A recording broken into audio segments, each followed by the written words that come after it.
Talk with the Cowboy. Welcome and thanks for riding with the Cowboy. Well, we always watched the defeat by being beat by Pittsburgh the other night, Sunday afternoon. What a debacle it was. It was a 20-18 loss to the Pittsburgh Steelers in Pittsburgh. A terrible loss for this franchise. As Buck Nation Sports Talk with the Cowboy fans, we just had a terrible game. The worst since Tom Brady's been a Buccaneer. I'll even take into account losing to the Rams, take into account the 9-0 loss to New Orleans last year. Chicago lost, Washington lost. This was a terrible loss. The team looked absolutely terrible. The coaching was terrible. The offensive play calling was terrible. And it was just everything that could go wrong did go wrong. But the actual being prepared for the game was tremendously bad.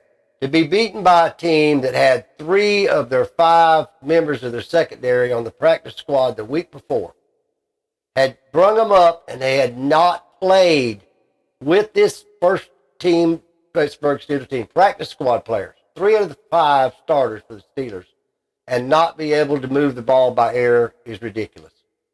Todd Bowles did not get his team ready to play, and Byron Leftwich, the offensive coordinator, called the worst called game that I could ever remember as a Buck fan since 1976. It was terrible. He ran the ball on first down. First down, he ran the ball. First down, he ran the ball. Didn't get anywhere doing it. His offensive line cannot block. We've said on the Sports Talk with the Cowboy for months about needing linemen. We need them. We could go on about all the players that were bad. Tom Brady had a terrible day. He was 4 out of 12 in the first half. His passes were not where they were supposed to be. They were too low, too high, to the left, to the right. His accuracy was terrible. The offensive line's play was terrible. The wide receivers' play was terrible. The play calling by the offensive coordinator, really, truthfully, Byron Leftwich should be relieved if he don't win the next 3 games. If we don't score 30 points in the next 3 games, Leftwich needs to go. Byron Leftwich was the offensive coordinator for 1 year in Arizona. When the coach was fired, he was fired and came here with Bruce Arians for that first year when Jameis Winston. And then they won the Super Bowl when Tom Brady arrived. Without Bruce Arians, Byron Leftwich's offense is non-existent. You know, the main thing that I seen missing the other day at the game in Pittsburgh, and hear me, Cowboy Nation, was not seeing Bruce Arians. Because all the talk, Todd Bowles could run the team by himself. Byron Leftwich could run his own team by himself. They don't need Bruce. They need Bruce. Because Todd Bowles, when he was in the New York Jets, guess what? What they said about him in the 4 years he was in New York. His team looked flat. They were uninspired. They couldn't get off the field during plays. They were not ready to play. Does it sound familiar to you of what we seen the other day in Pittsburgh? Certainly it was a better team, the Bucs. But there's a lot of questions, serious questions we've got to ask ourselves about a lot of things that are going on with the Tampa Bay Buccaneers right now. We took a serious defeat in Pittsburgh. The linebacker play of White and David, terrible. Vita Vea and Roaches and Sharinka and Shaq Barrett on that front line, that pass rush is non-existent. I could have rushed the passer, not with the same results, okay? I could have got the quarterback on the ground as many times as they got the quarterback on the ground in the second half. How do you allow a team on 3rd and 16 to make a first down on you? And then 3rd and 17 and make a first down on you? 3rd and 11 and make a first down on you? How you going to go into the locker room and say you played good football? That's just terrible. Terrible. That's secondary. Terrible. The defensive play calling by Todd Bowles. Terrible. And we're going to call out Todd Bowles because I'm going to tell you, after he was fumbling on that Los Angeles Ram game last year that cost us a chance to go to the Super Bowl by calling a zero blitz and letting Cooper Kupp run down the middle of that field and catch a pass that they could get a field goal and beat us in that game. You've heard the Cowboy talk about Todd Bowles and hope that he was successful. He failed last Sunday. I'm watching Todd Bowles. He's got a 5-year deal in Tampa. I'm saying it tonight. He won't make 2. He might not make this year. He's terrible. He's losing that team. Now, can he turn it around this week against Carolina? Sure, great. But that's one game. Let's just see it. You can't let a team be that flat. You're going to have to shake the tree, Todd Bowles. You've got to do it. Byron Leftwich is the first nut you need to shake out of the tree because Byron Leftwich is terrible play calling. Whoever's calling these plays, let somebody else call them. Let him stand there and call himself an offense coordinator. Throw the ball more to Mike Evans than 4 times in the game. Throw the ball down the field. When little Scotty Miller that's 5 foot 8 inches tall running down the sidelines and the defensive backs of the other team are pushing him out and the referees aren't calling pass interference, follow me on this. Run him down the middle of the field, right in front of the referees, and let them push him. Do something creative. Get that ball down there and score. I know when you get down inside the 20-yard line, you can't do it. Ron Gronkowski's not there. Don't think that's not a big miss. It's a loss, just like Jensen, just like JPP, just like Adonican Sue. And we cannot, as Buck fans, think that the loss of the players I just mentioned are not affecting that team, because that team's not it, okay? And they might be it against Carolina, but that's one of the sorriest teams in football, so was Pittsburgh. They had people they brought off the street almost to play defensive back. And this dingbat offensive coordinator had a running game. And it wasn't successful in the first quarter. What did he do in the second? He ran it. What did he do in the third? He ran it. Terrible. Unexcusable. Never to be forgotten. It never will be here. We'll see what happens against Carolina up in Charlotte on Sunday. I know Tom Brady's got mental hardships with his marriage situation, and I didn't want to bring that up. But something's off with Tom Brady. I don't know if his shoulder got hurt in the Chiefs game or whether it's his finger, whether he's not at practice, or whether this problem with his wife and him have got affected him. But you know Tom Brady as well as I do, y'all that love football, watch him. He ain't right.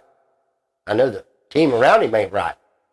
So we're going to have to keep watching and seeing what goes on this week in Carolina. Russell Gage missed one in his hands. Mike Evans caught 4 passes. Leonard Fournette carried the load. We were on the goal line, 1st and goal from the 2-yard line, and couldn't score a touchdown. That pretty much says it. Okay? And as far as our offensive efficiency, I think we were 5 out of 21 on 3rd downs, which speaks for itself too. Special teams, other than the kicker kicking field goals because we couldn't score a touchdown, Ryan Suckup, congratulations, you had a great game. The special teams fouled up and let the Pittsburgh Steelers run a 90-yard kickoff back on. Think about that. Just to add insult to injury. The whole team I don't know what the team was. Keep the film. Like you said, there's 11 games to go. We got to push on. We're still tied with the Falcons to lead in the division. But this was a serious wake-up call to the true Buck fans because they need to really concentrate on this team and what their progress is going to be. We're going to have Jason Light go out and get us some players. We're going to have Jason Light go out and get us some damn offensive linemen that can get us in the end zone from the 2-yard line. We're going to have to get Jason Light to go out to general manager, do whatever he's got to do to get some receivers that can get out there and play healthy and catch the ball. And then we got to have Byron Leftwich told, throw the ball. This is a passing offense. Don't run the ball. And you're not doing a good job of that because your line, and I know a lot of people say, Cowboy, he can't throw the ball. He's got no line. I understand that. But something's got to be done because that defeat, all of you know, was a terrible, terrible loss. And then we're going to move on to some more football. The Chiefs get defeated by the Bills, which was probably the 2 strongest teams in the NFL on week 6. They played in Kansas City. The Bills won that game. Big win for the Bills up in Buffalo. And then the Packers got beat by the New York Jets. here on Sports Talk with the Cowboy, DJX, myself, been telling you about those Jets. They were going to be a winning team this year. They beat the Green Bay Packers in Green Bay. Okay? So there you have it. The New York Jets on the rise. The New York Giants 5-1. They are winning with their new coach, Brian Daboll. So there you have it. We had some of the roundups of some of the games of this week in week 6. The Cowboys were defeated by the Eagles. Dak Prescott will be returning this week when the Cowboys play the Lions. So there's a lot of things going real early in the season. As Buck fans, we've got to look at the upside at the Rams are at 500. The 49ers are below 500. The Packers are even with us. Everybody that we all thought would be the NFC leaders are all about the same. And people like the Giants, we didn't believe would even have a winning record of 5-1. So there's a lot of games left. But what we have to do is ask ourselves, do we have the people on the Tampa Bay Buccaneers that could win this game? Can Julio Jones and Russell Gage carry us through to the Super Bowl and win the Super Bowl with them guys playing at 100%? I don't think so. Is Russell Gage good enough to be considered a third receiver on your team? I don't think so. Is Julio Jones even going to play much any of the rest of this year? I don't think so. Is Kyle Rudolph any good at tight end? Because Cam Brake got seriously injured in this game. He had a neck injury. He just come off a concussion. And you know Cam Brake's been with us for many years. He probably won't be coming back. So now we got Kyle Rudolph. Is he any good? Not really.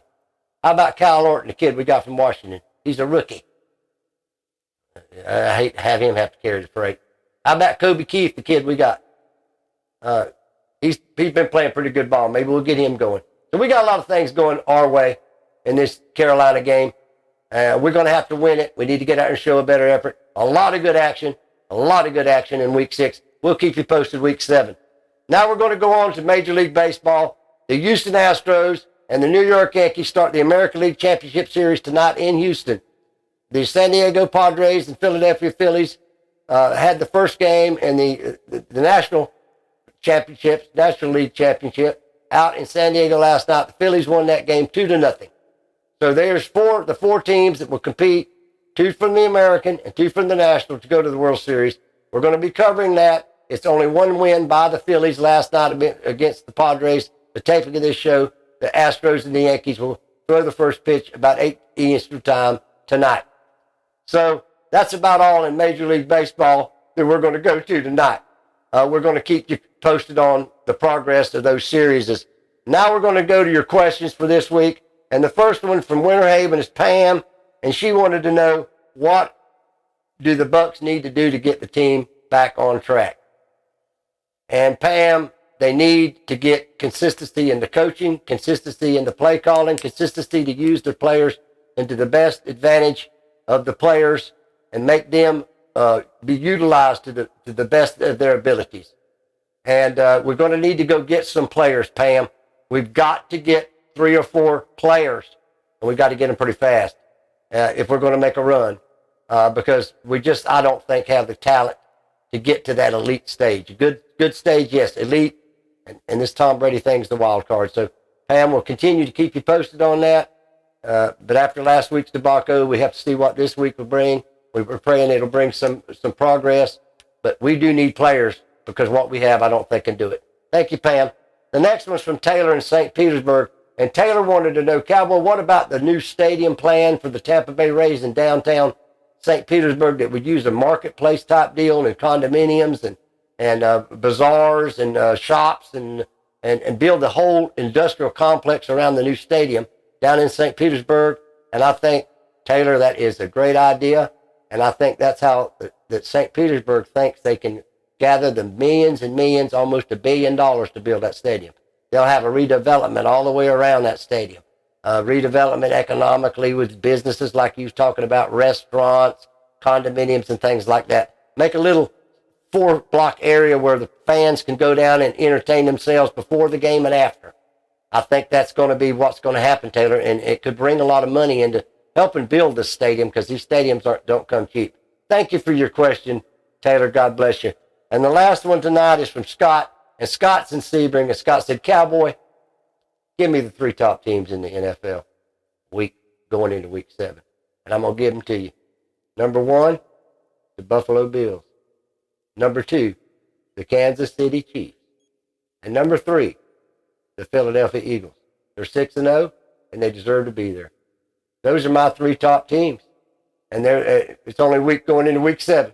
We got 17 weeks. So that's where we are. That's my picks. And that's what I think the top 3 are.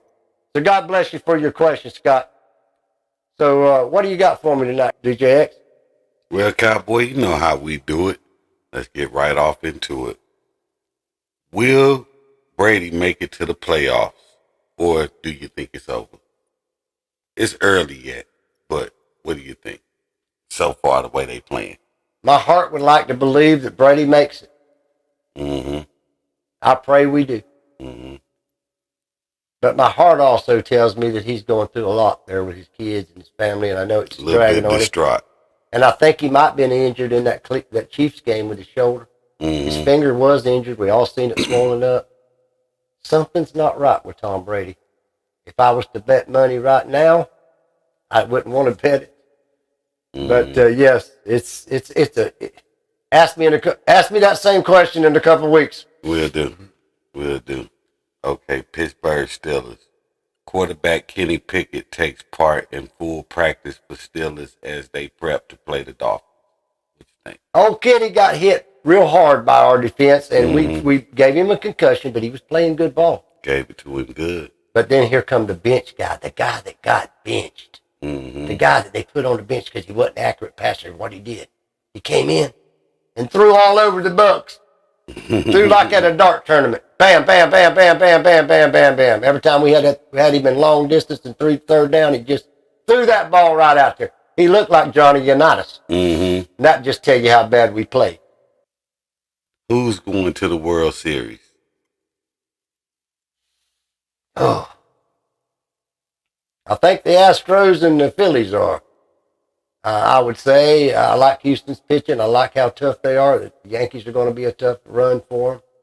And the Phillies and the Padre team stacked with some good free agent pickups, and they're going to be a tough go for the Phillies. But the Phillies just got something about the Phillies that I don't know what it is, but it's in the air, if you know what I mean. And I got a feeling the Phillies and last night they got out there and it was 2-0. It was a pitching duel like it will be in the National League.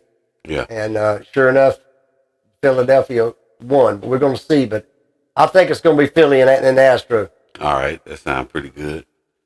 Dolphins placed Nick Needham, Trey Flowers on injury reserve.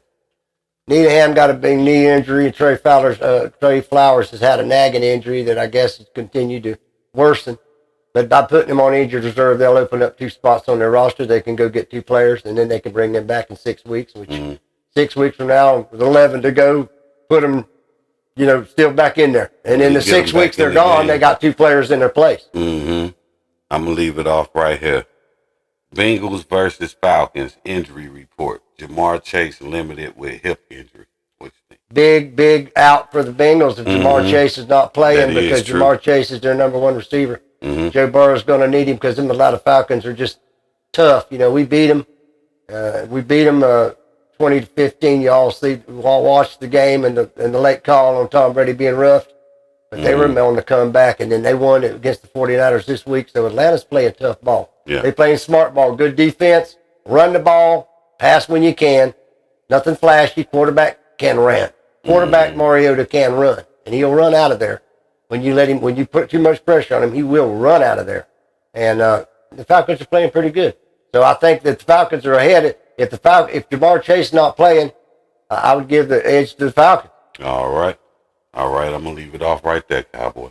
Well, God bless you, DJX. God bless you, too. Thank you for those questions. In college football, Tennessee, number 6, beat number 3, Alabama. A memorable game, 52-49, and it was a wonderful game, and Tennessee won the game, and the crowd stormed on the field, tore the goalpost down, and moved the goalpost out of the stadium. So it was a wonderful college experience to watch it. It was college football at its best. I enjoyed it. I knew it was historic, and it was historic. The Tennessee Volunteers' defeat of the Alabama Crimson Tide. What a game. And if you can get it on replay or can find it to see those goalposts, the fans moving them goalposts around, it'd tickle you and make you laugh, and a good laugh will always help us. So God bless that game. It was a tremendous game, and congratulations to Tennessee Volunteer Football Team, because they have resurrected under their new coach, Josh Hype, a great, great team. So anyhow, we're going now to Week 6 picks, Cowboys picks of the week. Raymond of Lake Placid won Week 5, had a 4-1 record. So congratulations, Raymond. You got into the playoff standings with your first victory. Now we're going to the game this week, and that'll be the Bucs and the Panthers, the Steelers and the Dolphins, the Packers and the Washington Commanders, the Seahawks and the Los Angeles Chargers will be your 5 games this week. Again, that's the Bucs and the Panthers, the Steelers and the Dolphins, Green Bay against Washington, the Seahawks against the Chargers, and there are your 5 that you pick. So go ahead and put them games in, comments, send them to us, and get into this contest. We're going to show the standings. DJX is talking before the show tonight about putting those standings up. We're going to have the standings up so that you can see where you're placed. Bill from Sebring, you're still ahead with 3 wins. There's a lot of winners that have won one time, and there's a lot of weeks left. So get in there and get into this week. So until next week, I want to thank all you for your support, continued support. Share with your friends. If you haven't subscribed, do it. And be good to yourself and good to your neighbor and good to everyone you come in contact with. God bless you, and Cowboy out.